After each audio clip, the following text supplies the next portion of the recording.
আপনারা দেখছেন এইকাল.in, সঙ্গে থাকুন, ভরসা রাখুন। আজকে এই সময় আসার জন্যে এখন একটা কথা বলতে চাই যে মাননীয় মুখ্যমন্ত্রী মমতা বন্দ্যোপাধ্যায় উনি মুখ্যমন্ত্রী হওয়ার আগে যা যা বাংলাকে প্রতিশ্রুতি দিয়েছিল, যা যা কমিটমেন্ট করেছিল, উনি কিন্তু ওটা টোটালটা পূরণ করেছেন। এবং আপনারা জানেন ভালো মতন, যখন সিপিএম ওনারা হেরে যান এবং যখন মমতা বন্দ্যোপাধ্যায় টেক ওভার করে, তখন রাজ্যের অবস্থা কী ছিল এবং কতটা ঋণে ছিল রাজ্য। কিন্তু সেই জায়গা থেকে আজকে যে পরিস্থিতি হয়ে রয়েছে, যেভাবে ডেভেলপমেন্ট হয়েছে, আজকে বলুন তো যে পরিষেবাগুলো মাননীয় মুখ্যমন্ত্রী মমতা বন্দ্যোপাধ্যায় দুয়ারে দুয়ারে পৌঁছে দিচ্ছেন, সেখানে কিন্তু কোনো খামতি রাখছেন না। আজকে বলুন তো, আজকে মানুষের পাশে থেকে কে সাহায্য করে? আপনারা আজকে যারা এখানে বসে আছেন, বলুন তো, আপনি যদি বিপদে পড়েন, প্রথম কিন্তু হেল্পটা করে আপনার বাড়ির লোকে, তখন কিন্তু আশেপাশে কাউকে পাবেন না। বাড়ির লোক এবং খুব ঘনিষ্ঠ বন্ধুতা বা ঘনিষ্ঠ যারা আপনার রয়েছে, তারাই কিন্তু আপনার পাশে দাঁড়ায়। আর এখানে মাননীয় মুখ্যমন্ত্রী মমতা বন্দ্যোপাধ্যায় যেখানে একটা ছোট্ট জায়গা থেকে ওনার জীবনযাপন, এবং ওই ছোট্ট জায়গা থেকে জীবনযাপনে উনি অনেক কিছু উপলব্ধি করেছেন, অনেক কিছু ফিল করেছেন, যে মানুষের রিকোয়ারমেন্টটা অনেক কিছু রয়েছে। এবং যেভাবে কষ্ট উনি রাজ্যটাকে চালাচ্ছেন, আমাদের কিন্তু কোনোদিন দুঃখই রাখছে না। উনি যথেষ্ট চেষ্টা করছেন যে প্রত্যেক মানুষকে পরিষেবা দেওয়ার জন্য। দেখুন, তার জন্যে উনি যথেষ্ট ক্যাম্পগুলো করছেন, যথেষ্ট কর্মসূচিগুলো করছেন, যেখানে মানুষ উপকৃত হয়, লাভবান হয়, মানুষ কাজ করতে পারে। এবং সবথেকে বড় ব্যাপার হলো 19-এ আপনারা দেখেছেন যে 19-এ ইলেকশানে প্রত্যেকটা যারা বিরোধী দল রয়েছে, তারা সেই সময় কিন্তু পুরো এলাকা ঘুরে বেরিয়েছে এবং অনেক কিছু কমিটমেন্ট করেছিল, এবং ওই সময় অনেক টাকা পয়সা খরচা করেছিল, যেটা ইলেকশানে করে। কিন্তু যখন কোভিড হলো, 19-এর পরে যখন কোভিড হলো, যেই সকল বিরোধী নেতারা মানুষকে কমিটমেন্ট করেছিল, পাশে দাঁড়ানো, অনেক কিছু প্রতিশ্রুতি দিয়েছিল করার জন্যে, তখন কিন্তু এই বাংলার মানুষ তাদেরকে পাশে পায়নি। বাংলার মানুষ কাকে পাশে পেয়েছে? মাননীয় মুখ্যমন্ত্রী মমতা বন্দ্যোপাধ্যায়কে। আমাদের দলের যারা নেতৃত্ব দিচ্ছে, আপনারা যারা মামাটি মানুষের সৈনিকরা ছিলেন, তারা কিন্তু তাদের সামর্থ্য অনুযায়ী কিন্তু মানুষকে হেল্প করেছে, মানুষের পাশে দাঁড়িয়েছে, মানুষের কাজ করেছে। তখন কিন্তু আমরা বিরোধী যে কোনো নেতা ছিল তাদেরকে কিন্তু দেখিনি। এবং আপনি বলুন, কালচারটা কী ছিল? 2014 থেকে আজকে 2024 হলো, মোদিজি তো অনেক কিছু প্রতিশ্রুতি দিয়েছিল, খালি বাংলার মানুষকে নয়, সারা পৃথিবী, মানে সারা ইন্ডিয়ার মানুষকে প্রতিশ্রুতি দিয়েছিল যে আমি এতগুলো কাজ করে দেবো, এতগুলো জব করে দেবো, এবং প্রত্যেকে অ্যাকাউন্টে এতগুলো টাকা যাবে, এবং আরও অনেক কিছু প্রতিশ্রুতি দিয়েছিল। কি পেয়েছেন আপনারা বলুন না? আজকে ব্যাংকে আপনারা টাকা রাখছেন, সেখানেও কিন্তু জিএসটি কাটছে, গরিব মানুষের টাকা কাটছে। কিন্তু মাননীয় মুখ্যমন্ত্রী মমতা বন্দ্যোপাধ্যায় কিন্তু আপনাদের হেল্প করছে। আপনাদের লক্ষ্মী ভাণ্ডার যারা পাচ্ছেন মা বোনেরা, বলুন তো, একটা সময় আপনারা যারা মা বোনেরা রয়েছিলেন, যখন আপনারা টাকা বাঁচিয়ে যখন চালের ড্রামে বা মশলার কোটোর মধ্যে বা হরলিক্সের কোটোর মধ্যে লুকিয়ে রাখতেন, কিসের জন্য? যে আপদ বিপদে এটা আমরা হেল্প করতে পারবো, আপদ বিপদে আমাদের নিজেদের ইউটিলাইজ করতে পারবো। সেটা নেই, সেটা তো কেড়ে নিয়েছে। যখন নোটবন্দি হলো, নোটবন্দিতে তখন কিন্তু মা বোনদের যেই রাখা টাকাটা কিন্তু দিয়ে এসেছে ব্যাংকে গিয়ে, কিন্তু আলটিমেটলি কিন্তু যে টাকাটা প্রধানমন্ত্রী সাহেব বলেছিলেন যে প্রত্যেকটা অ্যাকাউন্টে ঢুকবে, সেগুলো কিন্তু আর আসেনি। এবং মা বোনদের যে টাকাগুলো, তাদের কিন্তু ওটা তো আর ব্ল্যাক মানি নয়, তাদের কষ্টর টাকা একটা সঞ্চয় করে রাখা জায়গা। তো সেই জায়গায় যদি মাননীয় মুখ্যমন্ত্রী মমতা বন্দ্যোপাধ্যায় যদি আজকে যেই আমাদের বাংলার মহিলাদেরকে যে সম্মানযাপনটা করছে, সেই জায়গায় যে উনি আজকে 500 টাকা থেকে 1000 টাকা, এবং এসটি ওবিসি এসসিদের ওনাদের 1200 টাকা করে দিয়েছে, সেই জায়গায় অনেকজনা বিরোধীরা কাটক্য করছে যে এটা মহিলাদেরকে অপমান করা হচ্ছে। এবার আপনি বলুন তো, যে টাকাটা আপনারা সঞ্চয় করতেন, সেই টাকাটা আজকে আপনারা সঞ্চয় করতে পারছেন না, কিন্তু মাননীয় মুখ্যমন্ত্রী তো হেল্প করছে।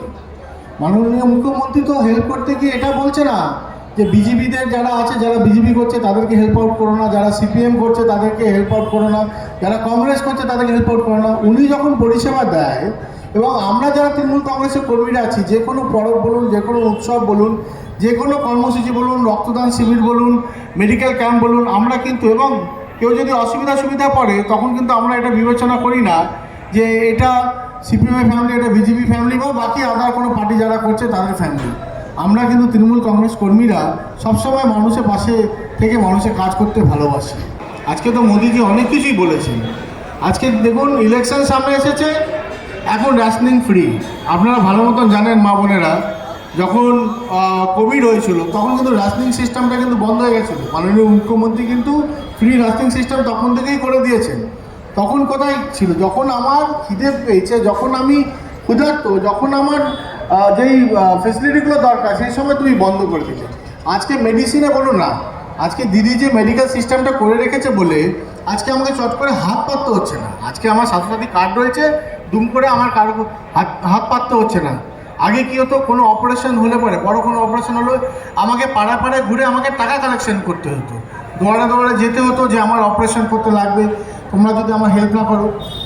এবার হেল্পে কতটা আসতো? হয়তো 10,000, হয়তো 20,000, হয়তো 30,000, কিন্তু অপারেশনে 2.5 লক্ষ 3 লক্ষ টাকা খরচ। তো সেই জায়গায় কোথায়? সেখানে আপনাদের যেটা বাপের বাড়ি থেকে আসা যে সোনাদানা বা আপনার যে জমি, সেটাকে হয়তো বিক্রি করতে হতো, নাহলে বন্ধক রেখে আপনার ঘরে ট্রিটমেন্ট করতে হতো। কিন্তু সেই জায়গায় মাননীয় মুখ্যমন্ত্রী মমতা বন্দ্যোপাধ্যায় আপনাকে স্বাস্থ্যসাথী হেলথ কার্ড করে দিয়েছে। হেলথ কার্ডে আপনি 5 লক্ষ টাকা করে পাচ্ছেন। এবার এই হেলথ কার্ডটাও কিন্তু যখন আমরা পরিষেবা দিচ্ছি, সেই জায়গায় কিন্তু আমরা কখনো দেখছি না যে এরা বিজেপি করছে, এদের দেওয়া যাবে না, ওরা সিপিএম করছে, ওদের দেওয়া যাবে না, ওদেরকে আমরা ফেসিলিটি দেবো। আপনারা জানেন সিপিএমের টাইমে বিপিএল কার্ড হোল্ডার কারা ছিল?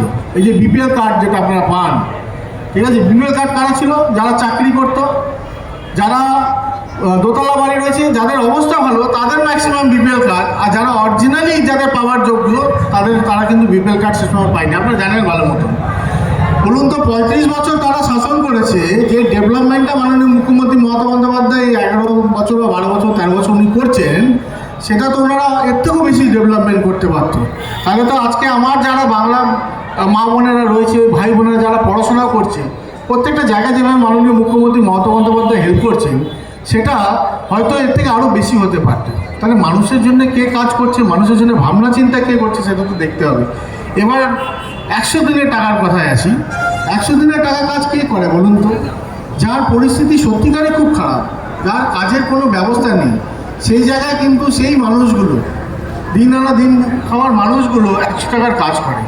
সেই মানুষের টাকাগুলো কিন্তু সেগুলো সেন্ট্রাল গভর্নমেন্ট বঞ্চিত করে রেখেছে। কিন্তু দেখুন, দিদি হলো মায়ের মতো। মা এমন একটা জিনিস, মায়ের সাবস্টিটিউট কেউ হতে পারবে না। মায়ের যদি 10টাও যদি সন্তান থাকে না, যদি ওর মধ্যে 4টা সন্তান যদি একটু দুষ্টু হয়, তাও কিন্তু মা ওই 4টেকেও ফেলে দেয় না, 4টেকেও কিন্তু আগলে ধরে রাখে। এটা হলো মাননীয় মুখ্যমন্ত্রী মমতা বন্দ্যোপাধ্যায়। আর উনি ইশতেহারে কী বললেন যে 11 লক্ষ, আমরা তো জানতে পারলাম 21 লক্ষ। এবার 21 লক্ষ থেকে সেটা চলে এসেছে প্রায় 50 থেকে 55 লক্ষ। এবার সেই জায়গায় উনি কমিটমেন্ট করছেন, যদি সেন্ট্রাল গভর্নমেন্ট না দেয় তাহলে স্টেট গভর্নমেন্ট পে করবে। এবার বুঝতে পারছেন কতটা চাপ। আজকে তো আপনারা সকলেই ফ্যামিলি মেম্বার রয়েছেন, কী কষ্ট হয় আপনাদের। আপনি বলুন না, 500 টাকা আপনারা মার্কেটে নিয়ে যান, 500 টাকায় আপনাদের কী হচ্ছে? তাহলে জিনিসপত্রের দাম অনেক বেড়ে গেছে। আজকে গ্যাসের দাম কোথায় চলে গেছে আপনি বলুন না? গ্যাসটা এখন 1000 টাকা করেছে ইলেকশনের জন্য, এরপরে দেখবেন এটা আবার বেড়ে যাবে, তেলের দাম আবার বাড়বে। তো যেই সময় কোভিডের টাইমে সারা অল ওভার ওয়ার্ল্ডে যখন তেলের দাম কম ছিল, তখন কিন্তু তেলের দাম আমাদের এখানে কমায়নি, তখন তেলের দামটা বেশি ছিল। তো অটোমেটিক্যালি তেলের দাম বেশি থাকলে এমনি আপনার জিনিসপত্রের দাম বেশি হবে। এবং আপনি ভাবুন, এই কোভিড হওয়ার পর মানুষ কতটা কষ্টের মধ্যে ছিল, কতটা পিছিয়ে পড়েছে মানুষ, সেই জায়গায় কিন্তু মাননীয় মুখ্যমন্ত্রী মমতা বন্দ্যোপাধ্যায় হেল্প করে যাচ্ছে। এবার রইল বাড়ির কথা বলি। বাড়ির এখানে অনেকজনা উৎসাহ করছে, জানেন তো। মানে ধরুন, যেখানে বাড়ি এসেছে 1000 বাড়ি, তার ধরুন বিলিং হলো 15 কোটি টাকা, এবং সেন্ট্রাল গভর্নমেন্ট হয়তো দিয়েছে 5 কোটি টাকা। এবং কী করছে, এরা এমন প্রচার করছে, যাদের বাড়ি রয়েছে তাদেরকে বলছে যে টাকা সেন্ট্রাল গভর্নমেন্ট পাঠিয়ে দিয়েছে, এবং হয়তো পঞ্চায়েত টাকা খেয়ে নিয়েছে, আর নাহলে পৌরসভা টাকা খেয়ে নিয়েছে। এই টাকা কেউ খেতে পারে না। এই পিএমএস পোর্টাল থ্রু দিয়ে কিন্তু পেমেন্ট হয়, এবং এই টাকাটা থ্রু যারা বেনিফিশিয়ারি আছে তাদের মধ্যে যাবে। এবার আপনাকে বলে দিই, টাকার যে ইয়েটা রয়েছে, অঙ্কটা রয়েছে, স্টেট গভর্নমেন্টে 1,90,000 টাকা এবং আপনার সেন্ট্রাল গভর্নমেন্ট দিচ্ছে 1,50,000 টাকা এবং বাকি হয়তো পৌরসভা এবং পঞ্চায়েতদেরকে বেয়ার করতে হচ্ছে। এবার কি হচ্ছে, আগে ছিল হাউজিং ফর অল, এখন সেটা কি হচ্ছে, ফোর্সফুলি বলছে প্রধানমন্ত্রী যোজনা। ওটা লেখাটা না থাকলে পরে সেন্ট্রাল গভর্নমেন্টে টাকা দেবে না। তার মানে ইলেকশন এসেছে, এখন আপনার বাড়ির পাশে দেখুন বাড়ির মধ্যে লেখা থাকবে প্রধানমন্ত্রী আবাস যোজনা। তাহলে স্টেট গভর্নমেন্ট যে আমার এত টাকা দিচ্ছে এবং পৌরসভার এদের টাকা দিচ্ছে, এদের কোনো নাম নেই। এবার সাধারণ মানুষ তো বুঝতে পারবে না, সাধারণ মানুষ বুঝবে যে এটা তো বাড়িটা তো মোদিজি দিয়েছে, কিন্তু যে স্টেট গভর্নমেন্ট এত টাকা দিচ্ছে এবং পঞ্চায়েত এবং পৌরসভাগুলো এই টাকা দিচ্ছে, সেটার কোনো উল্লেখ নেই। বলুন তো, সেন্ট্রাল গভর্নমেন্ট যেটা প্রোভাইড করছে ওটা কি উনি নিজের পকেট থেকে কি বেয়ার করছে? অবশ্যই নিজের পকেট থেকে তো দিচ্ছেন না, উনি তো দিচ্ছেন আমাদেরই যারা সাধারণ মানুষ যেই ট্যাক্স আমরা দিচ্ছি সেখান থেকে কিন্তু কেটে আমাদেরকে দেওয়া হচ্ছে। এবং আপনি ভাবুন এই কষ্টের মধ্যে যেভাবে মাননীয় মুখ্যমন্ত্রী মমতা বন্দ্যোপাধ্যায় এই স্টেটটাকে চালাচ্ছে, মানুষের চোখে জল কিন্তু ফেলতে দিচ্ছে না। তো আমাদেরকে অঙ্গীকারবদ্ধ হতে হবে, আমাদেরকে ঐক্যবদ্ধ হতে হবে, আমাদের দলের প্রচার সেইভাবে স্ট্রংলি মানুষের কাছে নিয়ে যেতে হবে যে জায়গায় যেন কেউ বিরোধী পক্ষ যেন না বলতে পারে। আর একটা চেয়ারম্যান হিসাবে আমি বলতে চাই সকলকেই, কারণ যেভাবে মাননীয় মুখ্যমন্ত্রী মমতা বন্দ্যোপাধ্যায় আমার সংসারকে হেল্প করছে, আমার সংসার কেন বলবো, খালি আমার বাংলার মানুষরা উপকৃত হচ্ছে না, আমরা যারা মা মাটি মানুষের সৈনিক রয়েছি আমরা উপকৃত হচ্ছি মাননীয় মুখ্যমন্ত্রী মমতা বন্দ্যোপাধ্যায় স্কিমে। আমার ফ্যামিলির যারা মেম্বার রয়েছে তারাও কিন্তু উপকৃত হচ্ছে মাননীয় মুখ্যমন্ত্রী মমতা বন্দ্যোপাধ্যায় স্কিমে। তো সেই জায়গায় আমাদের কর্তব্য হলো মানুষকে সেই জায়গায় আরও বোঝানো এবং সেই জায়গাগুলো ধরিয়ে দেওয়া যেন কেউ যেন কাট্যকর না করতে পারে। আমরা দেখতে পাচ্ছি, দেখুন আজকে প্রত্যেকটা বিধানসভা বলুন প্রত্যেকটা অঞ্চলে পুলিশ স্টেশন কেন রেখেছে, কেন মিলিটারি রেখেছে? আজকে মিলিটারিরা রয়েছে বলে তো আজকে আমরা রাতে শান্তিতে ঘুমাতে পারছি, নাহলে তো বাইরের কান্ট্রি থেকে যারা আপনার টেররিস্ট হোক বা বাকি যে অ্যাক্টিভিটিস যারা আছে তারা এসে তাহলে আমাদের কান্ট্রিতে ডিস্টার্ব করবে বলেই তো আজকে যারা মিলিটারি আছে তারা করছে। আজকে প্রশাসন যেইভাবে রয়েছে, প্রশাসন কেন রয়েছে, এলাকায় কোনো ডিস্টার্বেন্স দুষ্কৃতি যদি কেউ থাকে তো তাদেরকে আইনি ব্যবস্থা নেবে পুলিশ। আর আজকে কেউ যদি অন্যায় করছে সেটার বিচার করবে কিন্তু কে? কোর্ট, এবং যে বিচারপতি আছে সে বিচার করবে, সে বিচার করে সিদ্ধান্ত দেবে তার অন্যায়টা কী আছে, সেটা প্রমাণিত হলে সে ইয়ে হবে। তো 10টা আঙুল আছে, 2টো আঙুল যদি কেউ অন্যায় করে সেভাবে কিন্তু দলও স্টেপ নিচ্ছে এবং দলও অ্যাকশান নিচ্ছে এবং দলও কিন্তু সেভাবে এমন নয় যে তাকে ছেড়ে দিচ্ছে, সাসপেন্ডও হচ্ছে।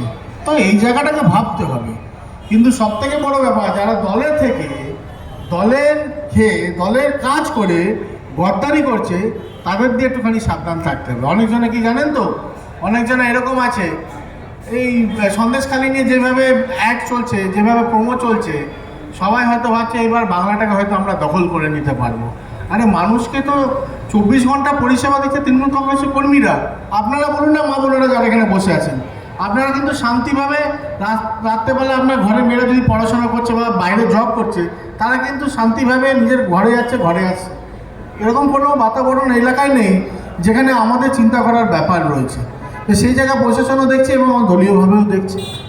কিন্তু যারা দলে থেকে যারা বদনাম করে, যারা দলে থেকে যারা ইনসিস্ট করে, সেইগুলোকে দেখতে হবে। দলও করছে এবং দলের জায়গাগুলো নষ্ট করছে। এবং কিছু কিছু ব্যক্তি এরকম আছে নিজের স্বার্থে দলকে ডোবানোর অনেক রকম প্রকল্প, অনেক রকম ইনসিস্ট করে। কিন্তু আমি মনে করি যেখানে মাননীয় মুখ্যমন্ত্রী যদি মাথার উপরে থাকে তাহলে কিন্তু এই যে আমরা যে আজকে বুক ফুলিয়ে যে পরিষেবা আপনাদের দিতে পারছি, তাহলে আমরা এটা ঠিকঠাক করে দিতে পারবো। আপনাদের চিন্তা করতে হবে, আপনাদের ভাবতে হবে যে 19-এ কীভাবে তাণ্ডব করেছিল, কীভাবে মা বোনরা আতঙ্কিত হয়ে গেছিলো। খালি আমার পার্টির কর্মীরা নয়, আমার যারা টোটাল এই অল ওভার ওয়েস্ট বেঙ্গল যা সিনারিও হয়ে গেছিলো, সেই জায়গাটাকে ভাবনা চিন্তা করতে হবে। এই বিজেপি যে এত কমিটমেন্ট 19-এ করেছিল, সেই কমিটমেন্ট একটু করে ফুল হয়নি। বাট যে যেই ঘটনাগুলো ওরা ঘটিয়েছিল, ব্যারাকপুরের মানুষ কেন, সারা বাংলার মানুষ এবং সারা ইন্ডিয়ার মানুষ দেখেছে কি হয়েছিল। তো এই জায়গাগুলো দেখতে হবে। এই জায়গাগুলো আপনারা হলো আসল শক্তি, আপনারা কর্মীরা হলো আসল শক্তি, আমাদের জনগণ হলো আসল শক্তি। তো মাননীয় মুখ্যমন্ত্রী মমতা বন্দ্যোপাধ্যায় যেভাবে হেল্প করছে, আমি মনে করি না কারো অসুবিধা কষ্ট হবে। আপনারা এন্টারসে দিদি যেগুলো করছে, মানুষ যারা উপকৃত হচ্ছে, আপনার ফ্যামিলি যারা উপকৃত হচ্ছে, আপনারা এগুলো প্রচারে নিয়ে আসবেন। আমি আশা করি দিদি যেইভাবে এগোচ্ছেন, দিদি যেভাবে আরও চিন্তাভাবনা করছেন আপনাদের ভালো করার জন্যে, আগামী দিন আরও কিছু ভালো হোক। ঈশ্বরের কাছে প্রার্থনা করুন ওনাকে ভালো রাখুক, অভিষেক বন্দ্যোপাধ্যায়কে ভালো রাখুক, আর এইভাবে যেন কর্মীদের পাশে থেকে, এইভাবে যেন মানুষের পাশে থেকে যেন সার্ভিস দিতে পারি, সেটাই আমি কামনা করবো। সবাই ভালো থাকবেন, সুস্থ থাকবেন। জয় হিন্দ, বন্দে মাতরম, মা মাটি মানুষ জিন্দাবাদ, তৃণমূল কংগ্রেস জিন্দাবাদ, মমতা বন্দ্যোপাধ্যায় জিন্দাবাদ, অভিষেক বন্দ্যোপাধ্যায় জিন্দাবাদ। ধন্যবাদ।